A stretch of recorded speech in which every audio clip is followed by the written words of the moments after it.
Welcome back to The Cabin Podcast. I'm Andrea Belke. And I'm Megan Christian. The Cabin is brought to you by the Wisconsin Counties Association and the WCA Group Health Trust. And today we have a really special episode. We're diving into some shipwreck history, right, Megan? I'm so excited for this one. I kind of have a fascination with shipwrecks. So I don't know about you. That was my weird thing growing up. Oh, like as a kid? Like documentaries, research. Yeah. But we do have some really, really exciting guests today. And Discover Wisconsin, if you didn't already know, is coming out with a documentary style film on the Edmund Fitzgerald. It's going to be its 50th anniversary. And yeah, do you want to introduce our guest? Yeah. So this is very special. It's coming out on November 10th. Because the Edmund Fitzgerald sunk November 10th, 1975. So we brought in some experts. We have the producer of the documentary. We have Reagan Ernst. Nice to see you. Good to see you both. So we'll get to talk about making this and also all the really cool tidbits that you learned while being there and while doing all the interviews for this. And then I'm so excited because we have Tamara Thompson. She's a maritime archaeologist for the Wisconsin Historical Society.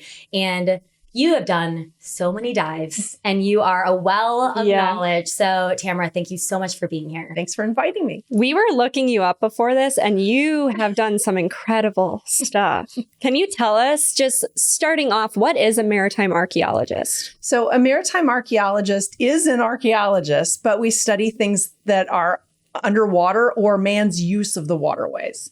Okay. And you basically go down and dive and find stuff, right? Mm-hmm. Yeah, we scuba dive, we use robotics on occasion. Sometimes we use remote sensing, so sonar equipment to locate and to measure shipwrecks on the bottom.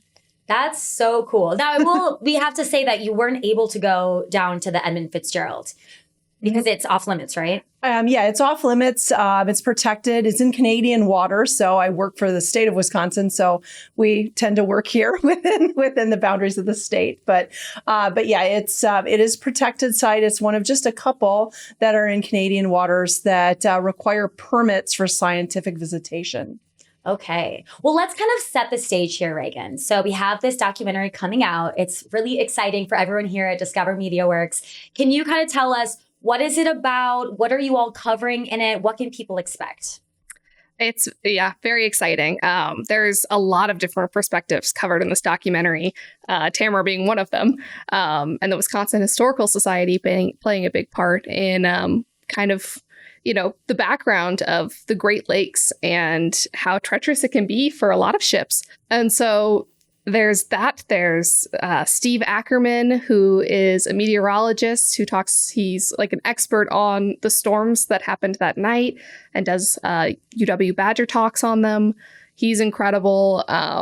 There's 17 different interviews. So there's so many different perspectives. We interviewed someone who was on the Wood Rush that night, which was the rescue boat that traveled 23 hours from Duluth to go out to the Edmund Fitzgerald that night. We're interviewing people from the Great Lakes Shipwreck Museum that has done the last 3 expeditions down to the Edmund Fitzgerald, as well as a couple authors, big names within the sphere. We were lucky enough to get Frederick Stonehouse, Rick Mixture, Thomas Nelson.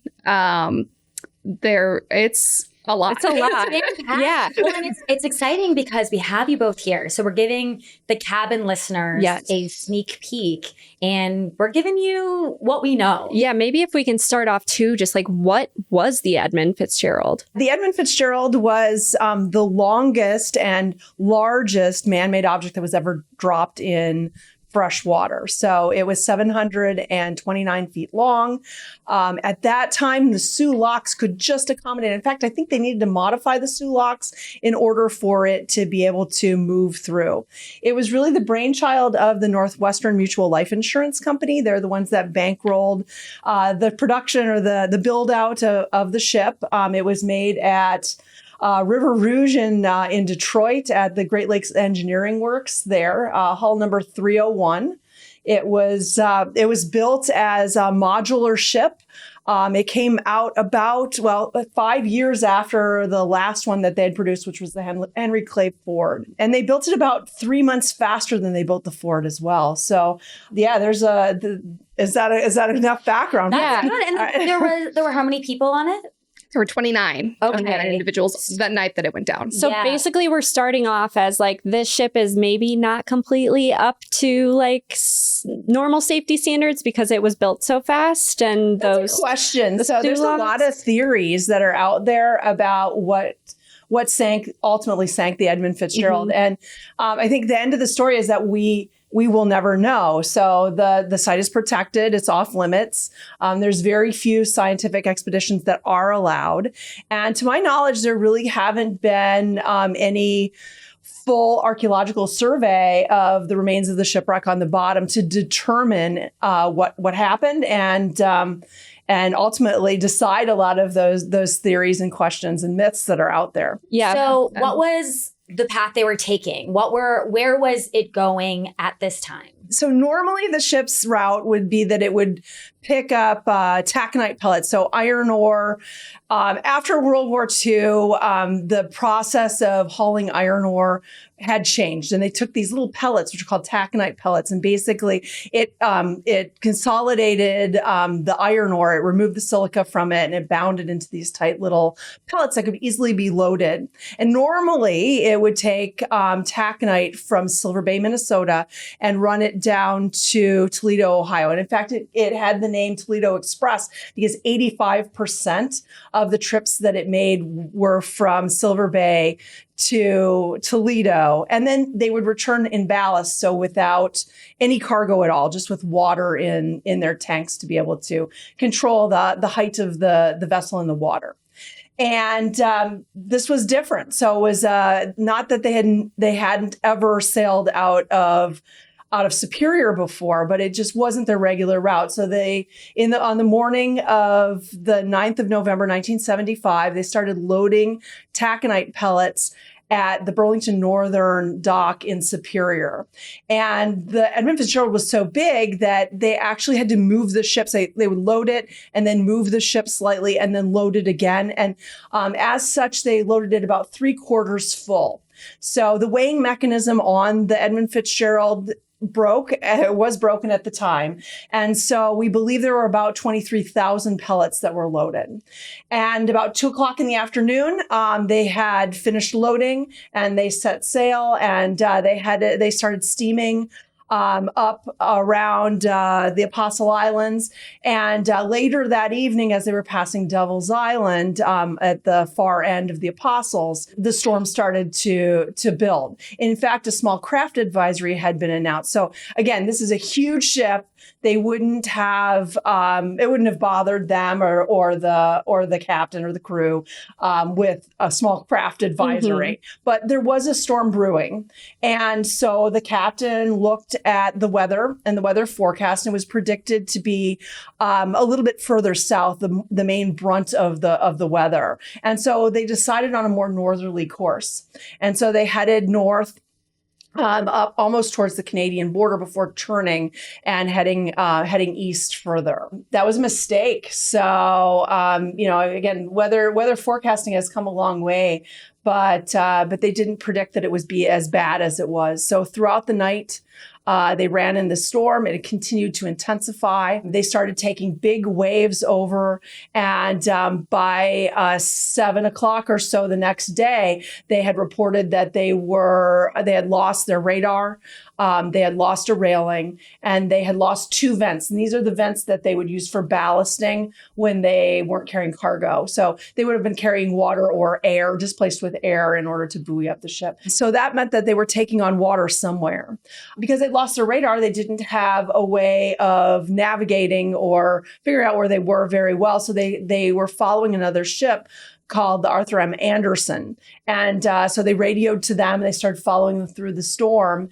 And at 7:10 on the evening of November 10th, 1975, the last radio communication was between the Anderson and the Fitzgerald. And they said, "How are you doing?" And the Fitzgerald reported back that they were holding their own. So although they had suffered some damages and they were dealing with this storm, they were still underway. Well, a snowstorm came in, and they the visibility between the two ships was limited, and because of this last communication, the captain of the Anderson, Bernie Cooper, went down below and tried to get some sleep. He'd been up all night, so he felt comfortable that they were actually holding their own. And then when the snowstorm passed, they tried to spot the Fitzgerald wasn't responding to radio communication, and they couldn't see it anymore. And so that's when the call went out for crews to come out and try to rescue or to report that this huge ship was missing. Mm-hmm. Wow. I mean, I feel like that's one of the big questions is why did this one ship survive that had view of them, but the Edmund Fitzgerald didn't? So I think that's kind of where it goes back to, was something wrong when they built it? Did they have too many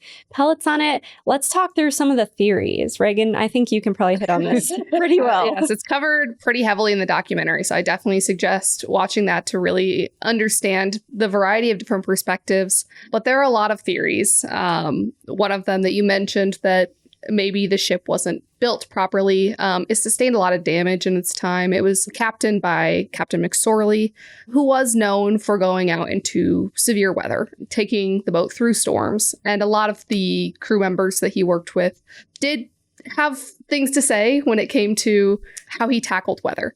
So there was a lot of damage done to the Edmund Fitzgerald. It had hit the docks. It had hit another ship. It had hit the docks in Sault Ste. Marie multiple times. It had a lot of damage, and it was said to be repaired through the Coast Guard reports and from the reports of the company that made it.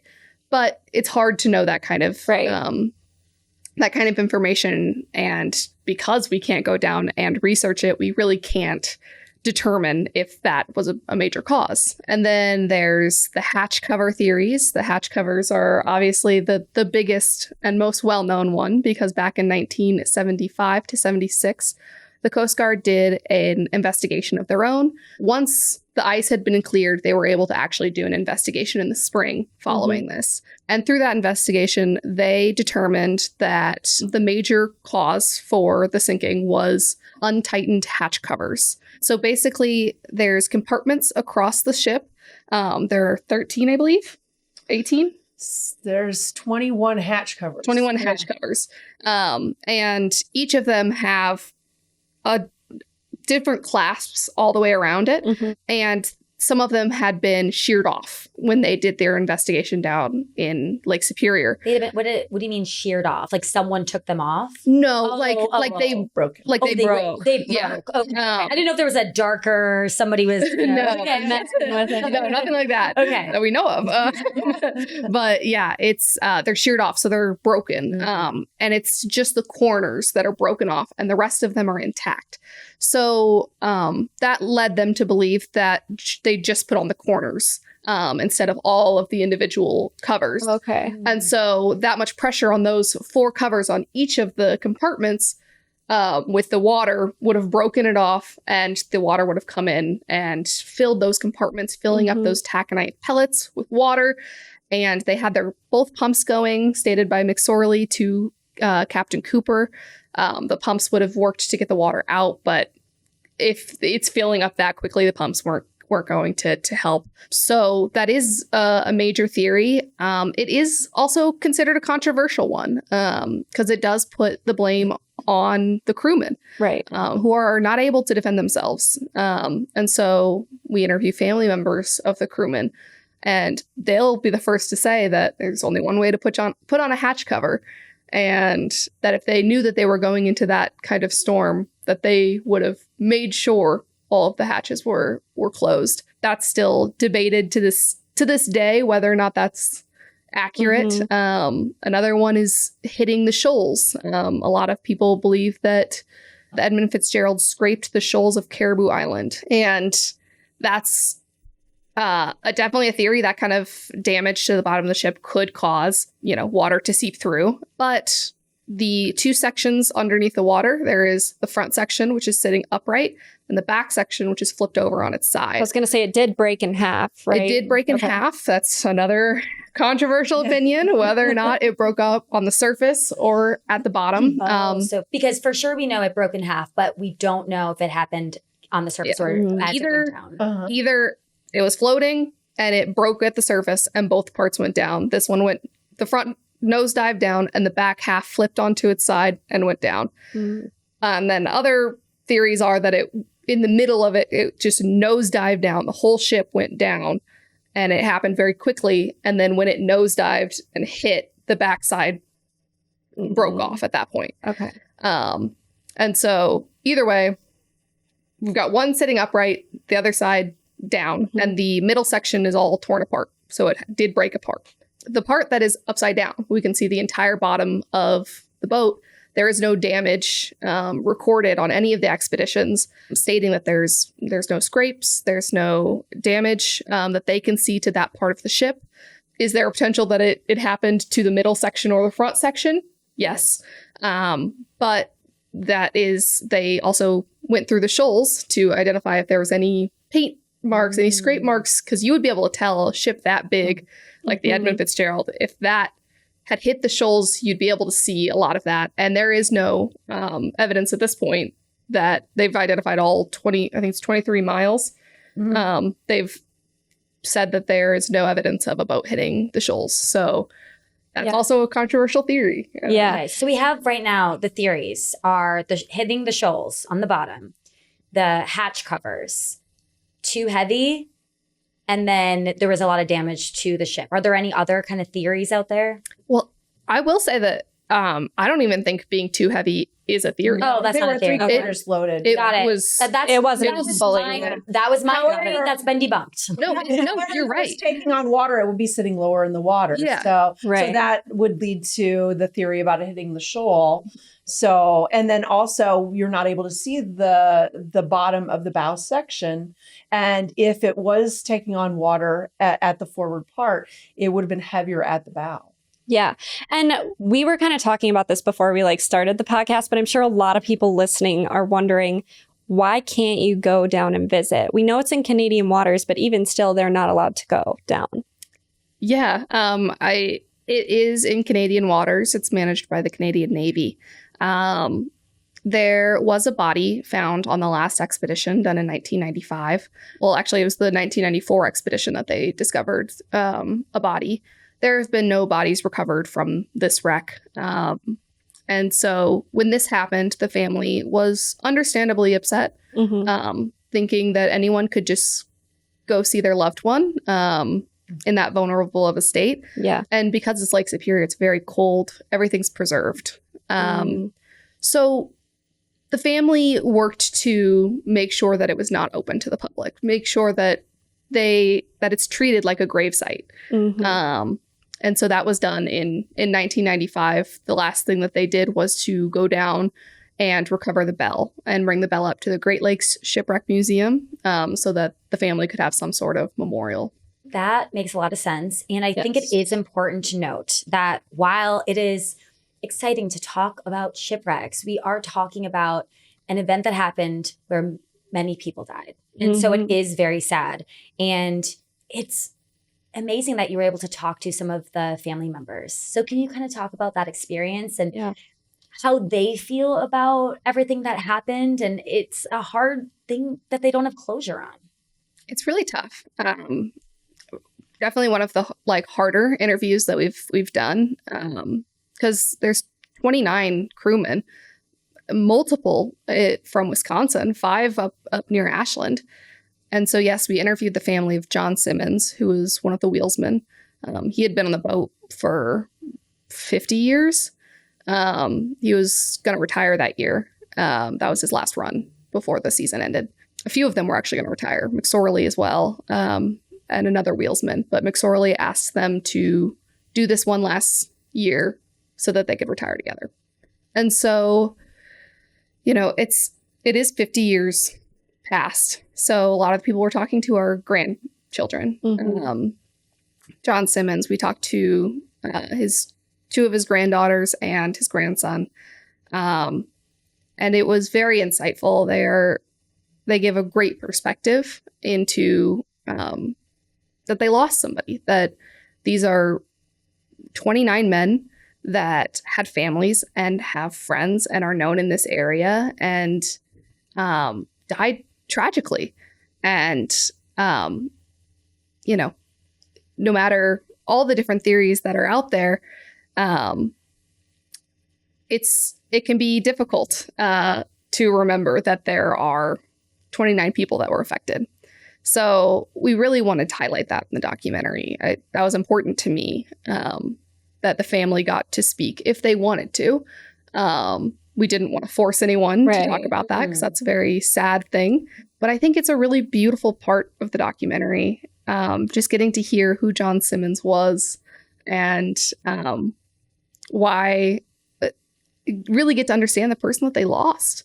It's a moment that really makes you realize, how sad this is. Yeah, I mean, it's not just a ship, it's all the people's lives who are on it. Are there families that would want to know the answers, you think? Talking to the families that I've talked to, yes, absolutely. I think that, honestly, we probably will see some change pretty soon. I don't know that for certain, but I think that now that we're on, like, the grandchildren, they're left more with this curiosity of, like, having to this is a nationally known event that they will always be tied to, which is unfair, but is the case. And so I think for them, they're like, well, we might as well get answers out of it. That makes me feel better about it, because obviously if all the families said, no, we don't want to go and, have to go through that.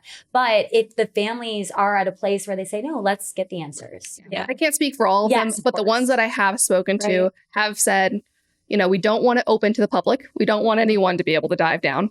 Completely fair. Right. But that they would be open to research if there was hope for answers. I think a lot of them feel like there isn't. They think that we're never going to get answers.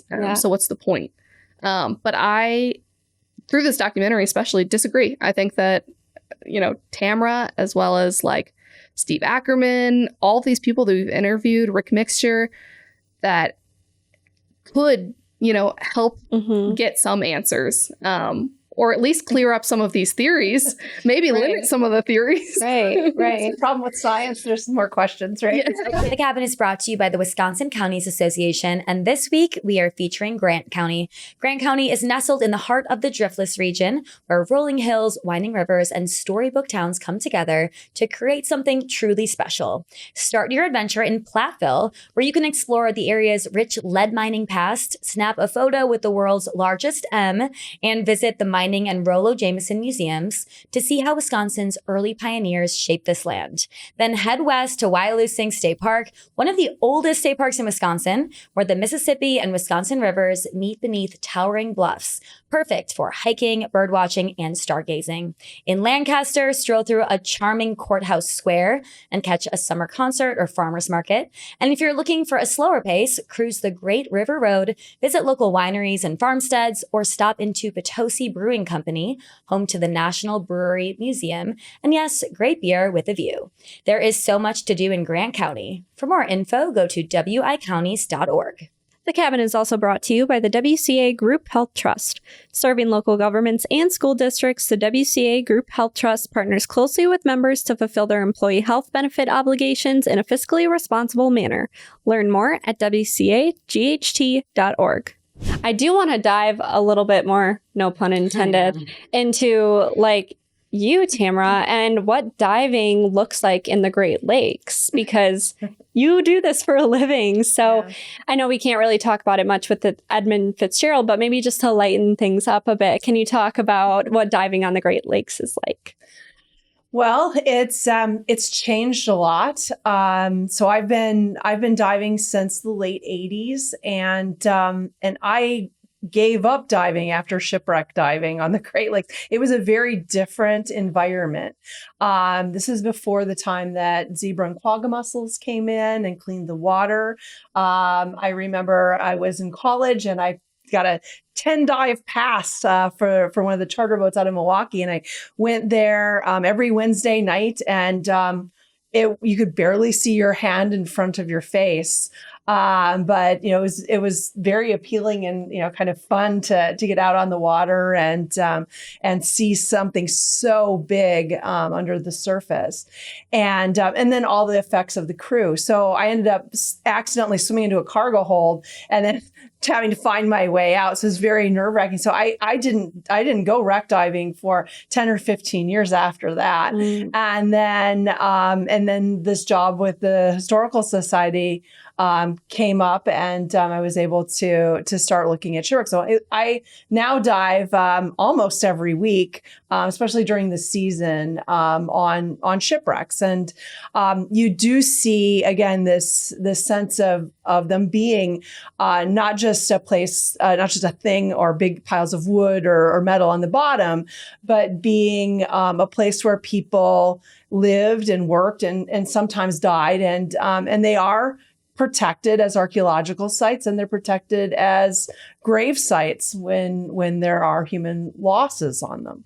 So it's really it's an interesting job, and it's changed because now on a bad day you're not able to see from the one end of the shipwreck to the other. So normally you're seeing 150 to 200 foot visibility in the water.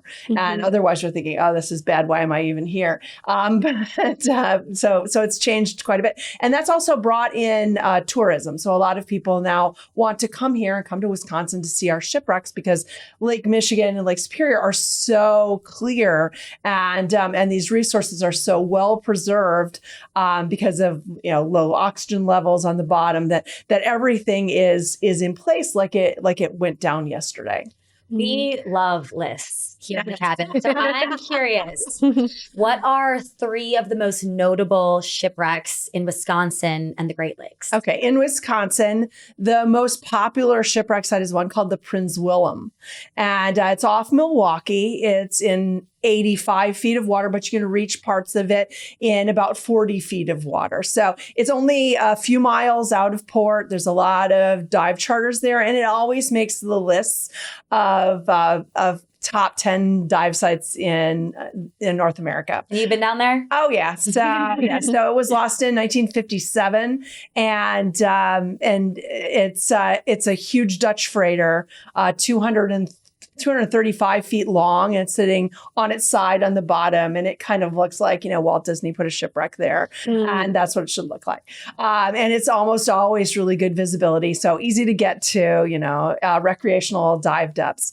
And then the other shipwreck that's most well known in Wisconsin waters is the Christmas tree ship, Rouse Simmons. So that was lost in 1912 with a load of Christmas trees. They were bringing them from Thompson, Michigan, down to Chicago. And then they were going to sell them from the deck of the boat. So banking on nostalgia of sale, and people would come down to the river in Chicago and pay a little bit more and maybe buy their Christmas trees and garland and that from the deck of the boat. And this was a tradition that was done by the Schooneman family. That is lost off of 2 rivers up in our new National Marine Sanctuary. We have a National Marine Sanctuary here in Wisconsin that's just recently been designated. It's called the Wisconsin Shipwreck Coast National Marine Sanctuary. And that one is in 130, the Rouse Simmons is in 135 feet of water to the deck. And about 155 feet in the sand off of it if you're looking at the debris. And so those are probably the 2 most well known. My favorite shipwreck is always the next one that I get to go see. So the last new one that was found, Reagan came with me. So we get reports from a lot of different people on shipwrecks that they find, either fishermen, and in this case it was a tour guide named Matt Olson who runs Door County Adventure Rafting, and so he has an interest in maritime history, and he had located this shipwreck by looking at GIS and sonar data that came from satellites.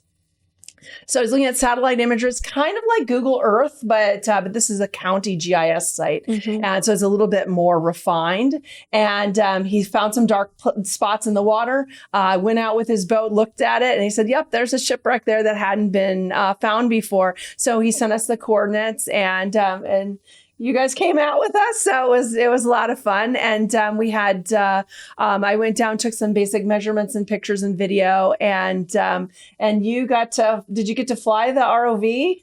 I helped distribute it out, but we were filming it, so I was also like, I'm gonna leave that to you guys. But I did help him reel it in, bring it out, and so yeah. So then, if you're finding a shipwreck, was this there? Obviously, there were people on it, so this would be something that people were just considered missing, and then right in this case, they were all rescued. This was it turns out that it's a schooner called the Seaman, and it was the oldest commercial sailing vessel at the time of its loss, and it went up on Outer Shoal near Death Door Passage. So and everybody was rescued. So they had just switched captains. He was unfamiliar with the area, and he made an error in navigation and went up on the shoal.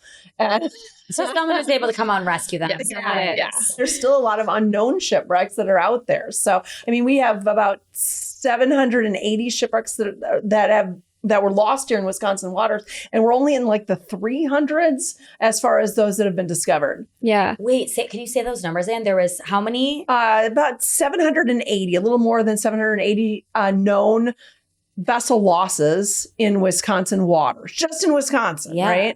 And we're in the 300s as far as the number that are known. So a lot more to find. There's a lot more to find. Get back out there. Yeah, exactly. I am curious, what are some of the coolest things you've found while diving? Oh, okay. In Wisconsin. So we don't recover any artifacts from the shipwrecks that we work on. We leave everything in place for others to discover when they come to visit. Okay. Because there's this weird tourism aspect that goes along with shipwrecks too. Morbid curiosity and things. But as far as things that we've found that are really interesting, the most interesting thing I found was a few years ago, we had an intern who's from New Zealand, and he had learned underwater archaeology there. And if there's anything that floats and flickers in the water, it's a shark coming at you. And we don't have sharks in the Great Lakes, so. The crew discovered that this was going to make him jump out of his wetsuit. So they started swimming over him and dropping coins. And so that your hand full of change in your pockets, dropping pennies and nickels and whatever. And then watching Matt jump up. And so when we finish surveying, we survey the ship, we document everything in place. We take detailed measurements. We sometimes do scaled drawings of what the site looks like. So they had dumped a cup full of change all over the shipwreck. And at the end of the survey, we collected all of the loose pencils and rulers, and then, of course, all this change. And I noticed that one of the coins that came back just behind the centerboard was this dagger board that's on the sailing ships, was a little bit older. And so we had a volunteer, Russell Lights, who was going through and counting the pencils up to make sure we got all the stuff back. And I said, hey, when you're going through the change, I don't care what you do with it, but there's one older I think it's a penny that's in there. It's like a wheat penny or something. And my dad collected coins. And so I thought, well, I'll just give it to him. He probably has the coin anyway, but at least think I'm thinking of him. And so he pulls it out, and it ended up that it was a seated Liberty dime from 1841.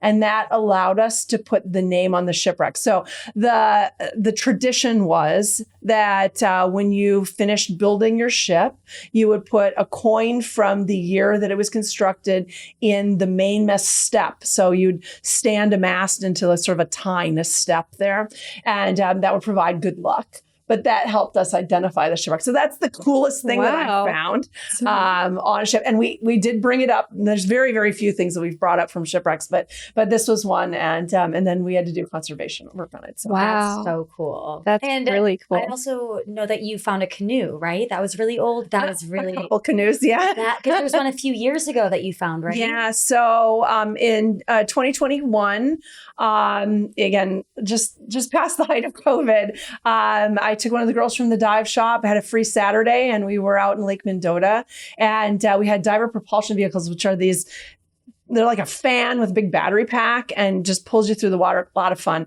And so we were diving off Shorewood Hills area in Lake Mendota and along this drop off this little wall. A lot of fish there, a lot of stuff from fishermen that they throw over, beer cans and bottles, and also fishing poles and that type of thing. So we were kind of picking up trash. And so we'd scooter along and then stop and pick up a can. So like picking up Easter eggs, right? Yeah. And where Mallory turned around, she was halfway through her gas supply. She was above the exposed end of a dugout canoe. And I said, so I got my notebook out and I had wrote, because we have Write in the Rain notebooks. And I said, I think that's the dugout canoe. And she's like, yeah, but I got to go. I got to turn around and get back to the boat. So I'm like, okay. So I remembered where it was because they're on a slope. So you could find it again and how many minutes it took to scooter back to where the boat was. And we got up and I said, hey, let's get another tank, because I really think that was a dugout canoe. I'm sure it's not just, a piece of wood on the bottom. Yeah. Well, she couldn't go out. So I ended up going out in the afternoon and clearing it off. And it sure was a dugout canoe. Well, that's kind of gone on. We've the next year, there were 2 more that were discovered.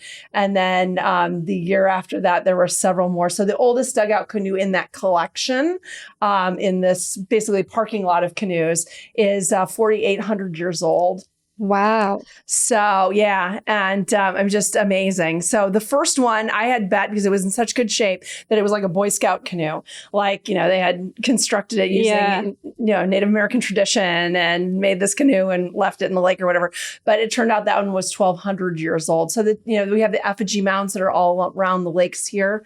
That's from the same period as the mound builders, the effigy mound builders. Wow. We just did an episode with a man from the Ho-Chunk Nation. I'm curious, was that canoe from the Ho-Chunk Nation, or maybe that was a different one? He's not using the. Were you talking to Bill Quackenbush? No. Okay. No.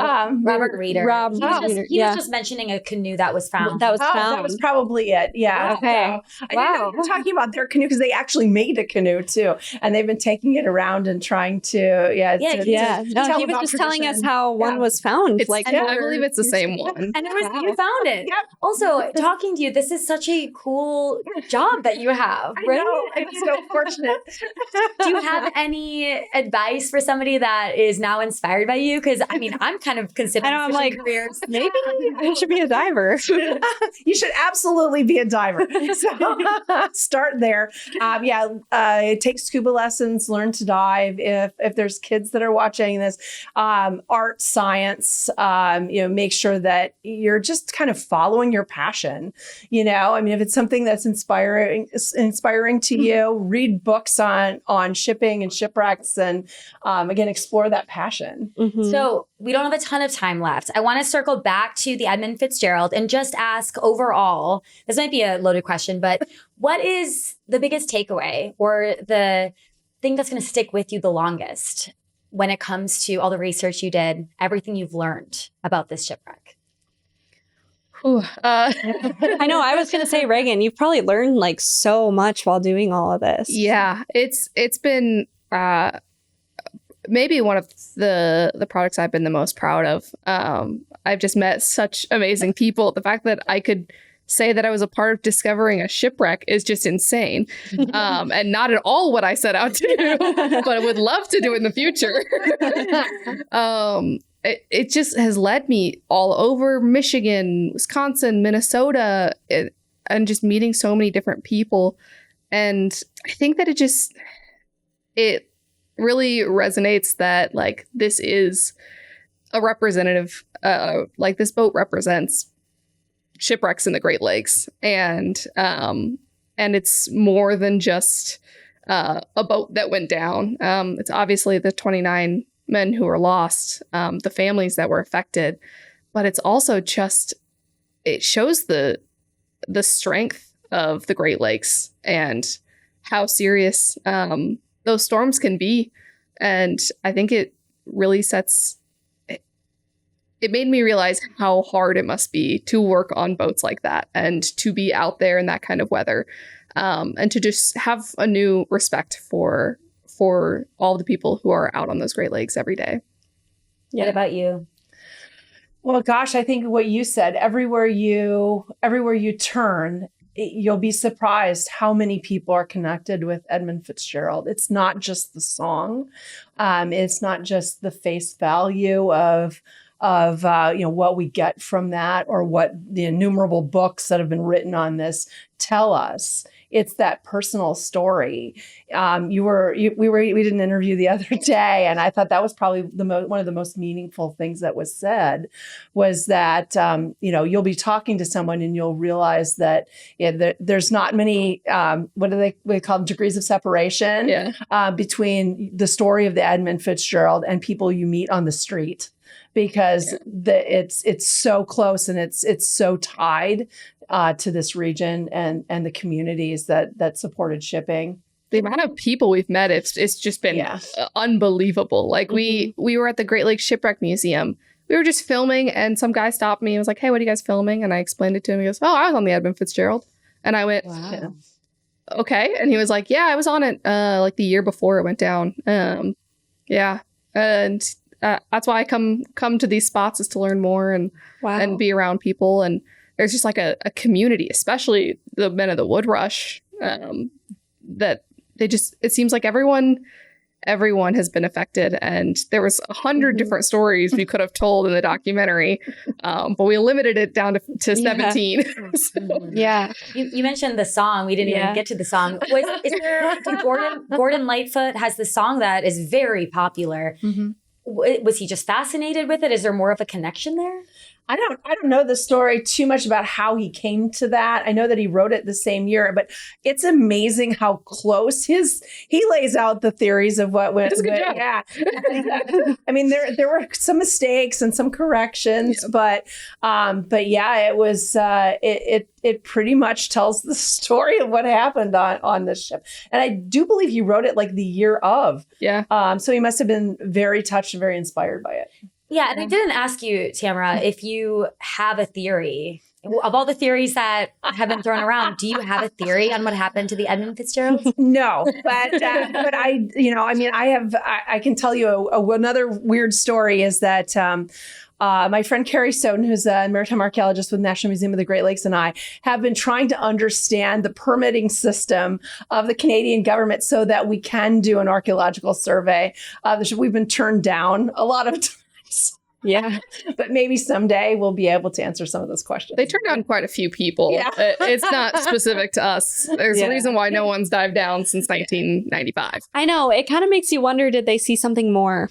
That's what popped right into my head. I was like, what did they actually see? And correct me if I'm wrong. I feel like it's just easier, it's easier because they're not connected to any of these 29 people. And, or their families aren't pushing it as much as the Wisconsin families, Minnesota, Michigan families. That makes sense. And so I feel like for the Canadian government, they kind of did their part, right? They got the bell up. The family wanted it closed. They closed it down. They don't see a purpose to research it. It's kind of like digging up old wounds for no reason. Yeah.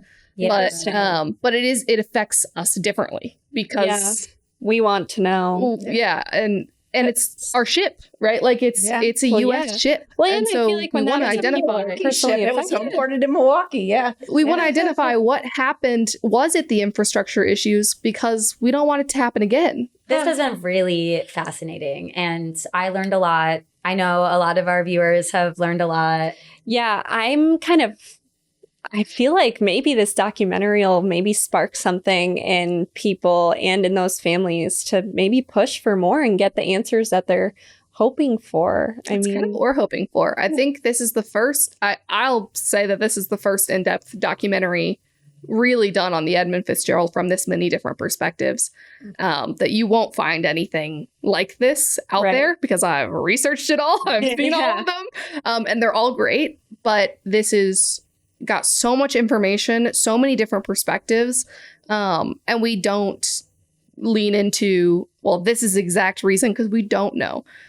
So, it presents all of the information, lets the viewer think for themselves and think about, whatever they may believe have happened, but really to highlight the impact that this has had on the state of Wisconsin. Yeah, I know all of us at Discover Wisconsin are just so excited to see it out. We obviously worked a ton with the Wisconsin Historical Society, but also this documentary is produced in partnership with UW-Madison and the Wisconsin Counties Association and also Enbridge. So we wouldn't be able to do a lot of the stuff that we were able to do in this documentary without their help. Yeah. Do we miss anything? I mean, I could talk about this for hours and I'm hours. so fascinated. It's hard to know when. I have no idea how you limited this. I mean, it was incredibly difficult. Yeah. Well, I'm sure we got a good taste of it, learned a lot. But as we know, there is a documentary coming out. So where can people watch it? Everyone can watch it on Discover Wisconsin on YouTube. That will be the long form one, which will cover a lot more, and I highly suggest watching that one. But it'll also be on broadcast on November 10th, 1975 is when it happened. Now it's been 50 years. That's so funny, because that almost happened to me, where I was trying to say, I know. At the beginning of the podcast, I had to stop myself from saying, oh yeah, this documentary on November 10th, 1975. It's in 2025. Yeah. We weren't that ahead of the game. No, it comes out November 10th. And it will be on, depending on what station you're on, might be on right before the Packers game, which is very exciting, especially considering when it happened, they cut into the Packers game on November 10th. Which is also covered in the documentary. So wow. So really exciting slot. Definitely check it out. Watch the broadcast version, then go to the YouTube version and watch the full YouTube version, so that you can get the best perspective possible. And who knows, maybe we'll do follow-ups. Yeah. And also to find your regional channel, if you don't know which channel Discover Wisconsin is on for you, you can just go to Discover Wisconsin, our website, and go to where to watch, and it'll show you a list of all the regional channels. So I promise you, you do not want to miss this one. Yeah. Well, Tamara, anywhere we should follow you? Anything you want to let us know that's going on? Gosh, I try to get out in the communities quite a bit. So just keep a look at the Wisconsin Historical Society webpage, wisconsinhistory.org, and any of the speaking engagements. Hopefully I'll be coming to a community near you. Amazing. Awesome. All right, cabin listeners, that was a super exciting episode. So be on the lookout for this documentary. Like we said, we'll keep saying it. You're not going to want to miss this one. But until next time, we'll see ya. Bye. Access to reliable and affordable energy is essential. Enbridge's Line 5 pipeline moves that energy, transporting the raw product that is turned into transportation fuel and propane for thousands of homes, farms, and businesses here in Wisconsin. Propane keeps us warm, cooks our food, dries clothes, and powers farm and industrial equipment. Enbridge is committed to ensuring the continuous and safe delivery of the energy you need for a secure tomorrow. Learn more at enbridge.com/L5WIS. We don't always think about this, but transportation delivers for Wisconsin. Roads, rails, air, all form a network that powers our state's economy, connects farmers to markets, factories to buyers, vacationers to their cabins. You get the picture. But when one part breaks down, everyone feels it. Higher costs, longer drives, fewer jobs, and less safety. Later today, head to transportationdelivers.com for updates on efforts to promote safe, reliable roads and bridges for today's Wisconsinites and generations to come.